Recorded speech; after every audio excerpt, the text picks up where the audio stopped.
On September 17, 2024, a reporter asked Manchester City midfielder Rodri a simple question at a press conference. Could players go on strike over the fixture schedule? His answer stopped the football world cold. I think we're close to that. I think you ask any player, he will say the same. It keeps this way, it will be a moment that we have no other option. I don't know what's going to happen, but it's something that worries us because we are the guys that suffer. 1 week later, Rodri tore his ACL. The player who had just warned the sport was breaking its own athletes was now one of its casualties. He spent the rest of the season sidelined, and in October, watching from a stage in Paris as he collected the Ballon d'Or, the award given to the best footballer on the planet. A warning, then an injury, then the sport's highest honor. No one in authority meaningfully responded to any of it. And the man responsible for the schedule that triggered that warning, the man who keeps expanding tournaments, adding matches, and signing billion-dollar deals that demand more football be played, now earns more than $5 million a year to do it. His name is Gianni Infantino. He is the president of FIFA, and what he has done to the world's most popular sport is one of the most audacious commercial power grabs in the history of professional sports. FIFA does not own clubs, pay salaries, or run domestic leagues. What it owns is something far more valuable: the exclusive rights to the world's most watched sporting events. The World Cup belongs to FIFA. FIFA alone decides who hosts it, who broadcasts it, and who sponsors it. The 2022 World Cup generated $7.5 billion in revenue over its 4-year cycle. Broadcasting rights accounted for $3 billion of that. Sponsorship deals with Adidas, Coca-Cola, and Coca Airways added another $1.7 billion. FIFA keeps the majority, distributes a portion to member associations, and reinvests the rest into expanding the tournaments that generate the next cycle of revenue. It is a machine that runs on one fuel: more football. When Infantino became FIFA president in 2016, he did not maintain the machine, he turbocharged it. Infantino won the FIFA presidency on a single promise: more money for everyone. He told FIFA's 211 member associations, most of them small nations that rely on FIFA distributions to fund their entire football infrastructure, that he would double their annual funding.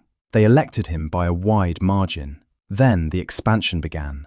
The World Cup grows from 32 to 48 teams in 2026, adding 40 extra matches per tournament, 104 games total instead of 64. FIFA projects the 2026 edition will generate over $11 billion, up from $7.5 billion in 2022. The Club World Cup was transformed from a small annual event into a 32-team mega tournament with a $1 billion prize pool, requiring the world's best players to travel continents for yet more high-intensity matches in the middle of an already overcrowded season. Every expansion follows the same logic: more matches, more broadcasting slots, more sponsorship inventory, more revenue. The players who physically perform in those matches are not part of the calculation. In 2022, Infantino relocated from Zurich, where FIFA is headquartered, to Doha, Qatar, ahead of the World Cup. It was the first time any FIFA president had moved their primary residence away from Switzerland. After the tournament, he has spent considerable time between Florida, where FIFA has offices, and the Middle East, cultivating a close personal relationship with Saudi leadership.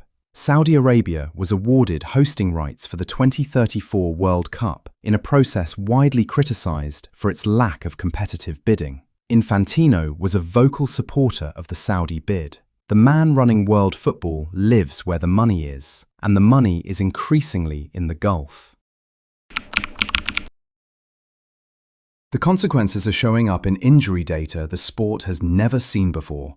According to the Howden Men's European Football Injury Index, injuries across Europe's top 5 leagues increased 4% in the 2023-24 season compared to the year before, and 37% compared to just 4 seasons earlier. The total cost of those injuries reached €732 million in wages paid to sidelined players in a single season. Players and managers stopped being diplomatic. Pep Guardiola said FIFA and UEFA are using players like machines with no regard for their welfare. Jurgen Klopp said the schedule is killing football. And Rodri, weeks before his own ACL gave out, issued the strike warning that no one in authority has meaningfully responded to. In October 2024, FIFPro Europe, European leagues and LaLiga formally filed a legal complaint against FIFA with the European Commission. The complaint argues that FIFA's unilateral expansion of the football calendar violates EU competition law, that FIFA holds a conflict of interest as both the sports regulator and its biggest commercial event organizer, and has abused that position to impose a schedule that no one with skin in the game was consulted about. A union representing 65,000 workers, joined by leagues representing over 1,000 clubs across 33 countries, has taken the sport's governing body to the European Commission. That is not a disagreement. That is a war. And most football fans have no idea it is happening. There is a principle Infantino either does not understand or has chosen to ignore. Scarcity creates value. The World Cup felt like the most important event in sport because it happened once every 4 years and every match carried genuine weight. A 48-team tournament with 104 matches, including mismatches between established nations and first-time qualifiers, dilutes that weight. When everything is a final, nothing feels like one. FIFA is monetizing the attention football built over a century. But attention is not infinitely renewable. Fans who find the calendar impossible to follow are not being dramatic. They are responding rationally to a product being stretched beyond its emotional capacity. Has FIFA forgotten football? Not exactly. FIFA remembers football very well. It just no longer thinks of it as a sport. It thinks of it as an asset, an attention-generating machine that produces billions in revenue as long as it keeps running. The players are the engine, the fans are the market, and Infantino is the CEO of a corporation that happens to use a ball. The FIFPro lawsuit may force changes. The strike threat may produce a negotiation. But the structural incentive, more matches, more revenue, more expansion, does not go away unless someone with power decides the long-term health of the sport matters more than the next broadcasting deal. Football became the world's most watched sport because every match felt like it mattered. The question Infantino has never had to answer publicly is a simple one. How many matches can you add before they don't? If this changed how you think about the business running the sport you love, subscribe. Next week, we are looking at another organization that started with a genuine mission, grew into a multi-billion-dollar machine, and somewhere along the way stopped serving the people it was built for.